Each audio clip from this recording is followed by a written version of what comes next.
Hi, ich bin Timo und heute zeige ich euch, wie man schöne Augenbrauen machen kann und auf was man dabei achten sollte. Zum Anfang gucken wir erstmal, wo die Augenbraue anfangen sollte und aufhören sollte, und das kann man sehr gut testen, indem man einen Pinsel oder einen Stift an der Nase entlang nach oben führt und hier am Auge entlang. Da sieht man schon, dass hier ein kleines Stück fehlt, das man auffangen muss. Um die Augenbrauen perfekt zu gestalten, benutze ich zwei verschiedene Töne von Hero. Einmal den Ton Medium und einmal den Ton Dark von Wowbrow. Als ersten Schritt möchte ich einen Schatten kreieren und dafür benutze ich von Hero die Wowbrow in dem Ton Medium und einen schmalen Angle Brush. Hierbei gehe ich die gesamte Fläche entlang und schaue, dass ich einen leichten Schatten kreiere.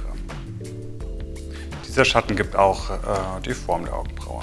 Wichtig ist dabei auch immer in Strichen zu arbeiten, also wie ein Augenbrauenhaar immer kleine Striche zu kreieren. Das Ganze wirkt natürlicher und nicht so balkig.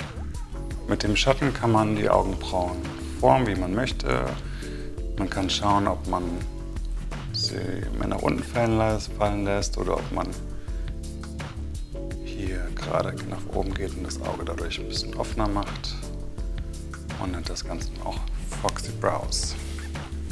Um den Schatten zu intensivieren, kann man auch gegen die Haarrichtung gehen, um wirklich in die Augenbrauen reinzugehen. Das Ganze bürste ich dann wieder etwas nach oben, um die Augenbraue zu richten. Um noch etwas mehr Tiefe zu schaffen und kleine Lücken auszufüllen, benutze ich den Hero Wowbrow in dem Ton Dark.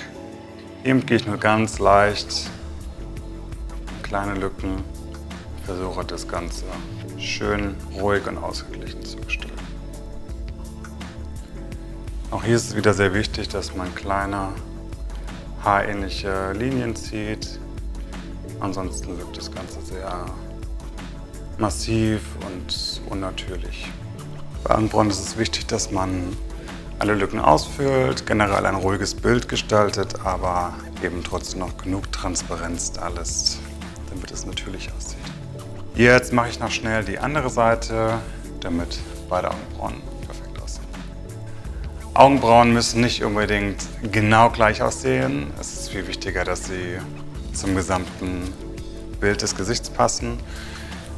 Und ja, man versucht es ähnlich zu gestalten, dass es einfach in das Gesicht reinpasst.